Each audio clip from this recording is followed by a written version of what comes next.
એના જમીન આલી દે. તમારે જે ટુકડા આયા ને જમીનના એમાંથી એક ટુકડો આપી દેવો પડે. કોને આપી દેવો પડે? નખોની મેરડીમાં. પછી એની પર તમારો ભાગ રહે પછી એની પર જે નહીં આવવું હોય ન્યાય મારા જોડે કરાવાય અને જાતે જાતે નક્કી કરી લે ચકણો છડ દાખી દેવાના. તો મારા શબ્દોની તો કોઈ કિંમત નથી ને. બોલ્યા પૂછો મને. ચકલાને ચણ તો કોને નાખવાના હોય કે જે હાલવા તૈયાર હોય ને ઈ, પણ જેની પરણે લેવાનું હોય ને એને તો હાલી દેવું પડે.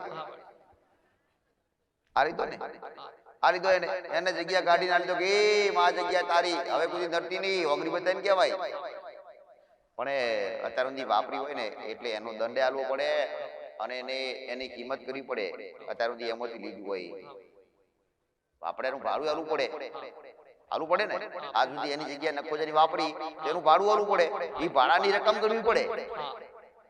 ભાડાની રકમ આલી, ભાડું આલી અને એ ભાડું અત્યાર સુધી ના આલ્યું એનો દંડ આલો એટલે એમાંથી છૂટા થાવ. જગ્યા આલી નહીં. આ ન્યાય હોય. બધી વસ્તુ આવરી લેવી પડે. એમાં દાગીના હોય દાગીનાનો ભાગ પડે.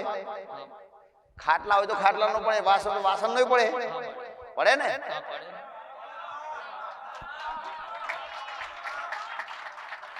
આ ન્યાય ખાલી બોલી લીધી કે જમીન અમે જમીનના ભાગ પડે. એ પતરા હોય ને 20 પતરા ઘર ઉપર હોય એમાં ભાગ પડે. એના ભાગ એને કહેવાય. પેરડી હોય એમાં ભાગ પડે. સમજ્યા? 4 ભાઈ હોય, એક બાપના દીકરા 4 હોય, એમાં એકનું નખો જાય, 3 ની વસ્તી થાય તો એ ત્રણેયની જવાબદારી આવે ચોથાને હાચવવાની, જીવતો હોય તો. અને મર્યા પછી પૂર્વજ થાય તો એ પૂર્વજને બેહાડવો પડે ત્રણે ભેળા થઈને. અને એનું જે દેવ ઉત્પન્ન થાય મેરડી એને બધાય પોહણ કરવું પડે. એ મેરડીનું ને પૂર્વજ. પણ એ પૂર્વજ ના જે હોય તો એના માટે જે તે ક્રિયા કરતા હોય, જે તે પુનદાન કરતા હોય એ બધું ત્રણે ભેગા થઈને કરવાનું થાય. એ બધાએ કરવું પડે. અને એમોની એની રકમ જે તે હોય એની રકમ જે નક્કી થાય તો એ રકમમાંથી એને પુનદાન કરવાનું થાય. ગાય ચારો હોય કે જે તે જે હોય. 50,000 ની થાય તો 50,000 નું દાન કરી દેવું પડે. પુણ્ય કરવું પડે. દાન નહીં, પુણ્ય કરવું પડે. આ કરવું પડે. અને તમારે જો આલવું તમારે એ તો એના ભાગનું જ આલવું ને. જો લાઈફ ટાઈમ આવનાર પેઢીમાં કોઈ દુઃખ ના રાખવું હોય તો હાલ દેવું પડે. ઘણી ઘણી ના દેવું પડે. ઘણી ઘણી. એક વ્યક્તિ થોડા સમય પહેલા એને વિઝા, મેં કહ્યું વિઝા મળી જશે. મારો ભાવિક, બધા ભાવિક તો હોય પણ એનો લગાવ થોડો વધારે. મેં કીધું જા વિદેશ લઈ જઈશ. હવે એને જવાની ઈચ્છા એક નહીં હતી. મેં એવું કીધું તારું સહ પરિવાર જાહે, તારી ઘરવાળી જાહે, તારા બાળકો ભેડા.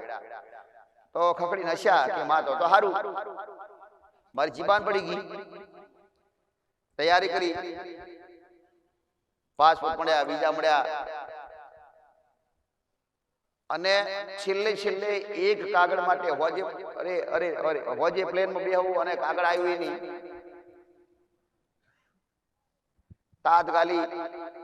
તાત્કાલિક પૂછા કરી અને મેરડીનું સમાધાન બતાવ્યું.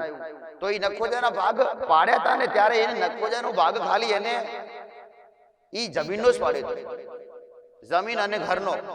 પણ એના દાગીના હું પાડ્યો નતો. મેરડી અટકાવ કર્યું, તને બલૂન હું બેહવા ના દીધું. અટકાયું. બધાના હોશ ઉડી ગયા. કહો હવે તો બલૂન હું બેહવાનું. અને વાગી ગયા દીના 12. હજુ કોઈ કાગળ આયા નથી અને કાગળ આગળથી ના આવે તો ઊંધી બેહાય નહીં, બેહવા મળે નહીં. એને તાત્કાલિક ફરીથી ગણતરી કરાઈ અને ફરીથી ગણતરીમાં એ દાગીના ઉમેરાયા ને ત્યારે મેરડી છોડ્યું અને પછી ઉડ્યા એ બલૂન. આવું હોય. લોકો કહેતા હોય ને કે માં તમે કીધું અમે કરી દીધું. શું કર્યું તમે? બધું કર્યું કે આ તમે કીધું બધું કર્યું? મેં તો કીધું નથી. મેં તો કીધું એ નથી હજુ. મેં થોડું કીધું વાહન ના કરજો. હવે કરવો પડે, આ બધું કરવું પડે. કહો ઘરના આગળ 4 લીમડા હોય ને, લીમડા કાપીને વેચો ને તો એમાં ભાગ હાલવો પડે એને. લીમડો તો હતો જ મારી.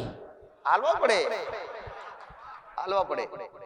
એ લીમડા ને હાલવા પડે, એ બધાય હાલવા પડે, ભાગ બધાય હાલવો પડે, બધાય. ત્યારે આશા ને ત્યારે એ મેળવીને સંતોષ થાય. હા માં.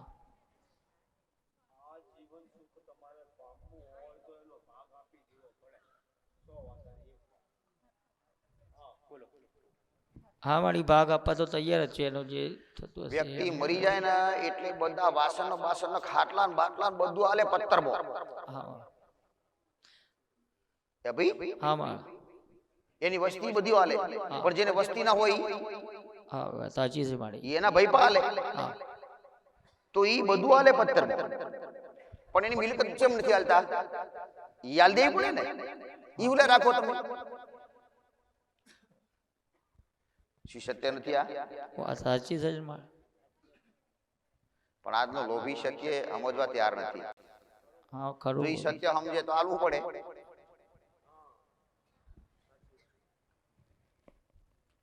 હવે સમજણ પડી તમને? હા મારી. આ ખાલી આ ભલે ભલે આ અગોરી મહારાજ ને ચા પાવજી. હા મારી. કરે હા ઘરના વગણે ચા મેલજો ભાઈ. હા મારી. ભલે બીડી બીડી મેલજે. હા હો એટલે સમજણ પડતી થઈ જાય બધી. હા મારી. સમજણ પડી તને? હા પડી. ભલે પેલું બાથરૂમ નવું બનાવ્યું ને ત્યારે તકલીફ વધારે ત્યારથી તમારે. હા હો ઈ બાથરૂમ બન્યું તો નાગના કડા આવે ને એના. હા ના આવતા તો મારી. ઈ નાગના કડા આવે ને ઈ તમારું દુઃખ છે. હા સાચું છે મારી. જેના ઘરમાં નાગના કડા આવે ને એ ઘર કદાય ઊંચું ના આવે. હા મારી. અત્યાર સુધી પૈસા ટકે જ તકલીફ છે મારી. કેમ કે એ જુનાગઢમાં હું પોતે જ રહું છું મારી. એટલે ભલે પણ આ નાગના કણાવાળા ને એના આ સુધી ગુનાહ કર્યા એના બદલામાં પોંદોન કરજે. હા માં. નાગના કણાના નામથી. હા અને એને નવરાજી ધોરાવજે. હા માં. હો ઈ ખબર પડે ને? હા મારી.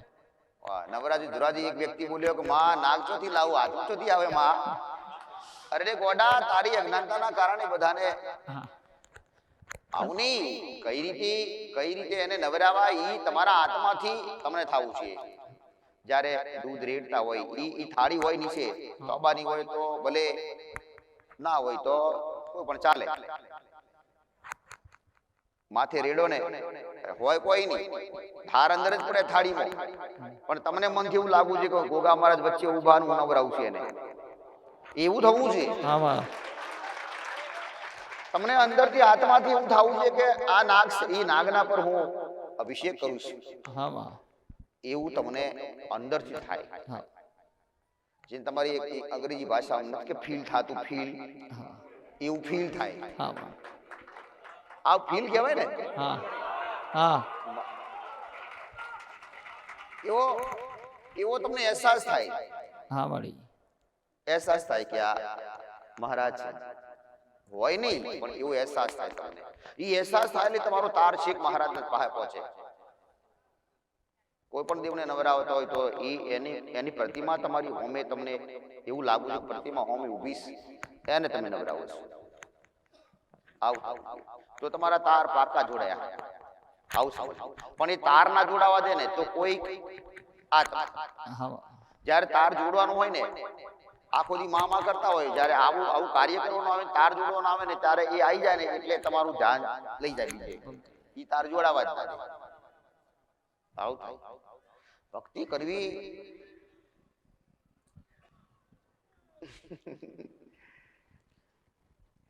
તમને સમજણ પડી ને? પડી ને તમને. જેમ જેમ રાત જાય એમ ચંદ્ર ઊંચો થતો જાય અને ઘડિયાળનો કોટો રૂકતો નથી. હા મળી.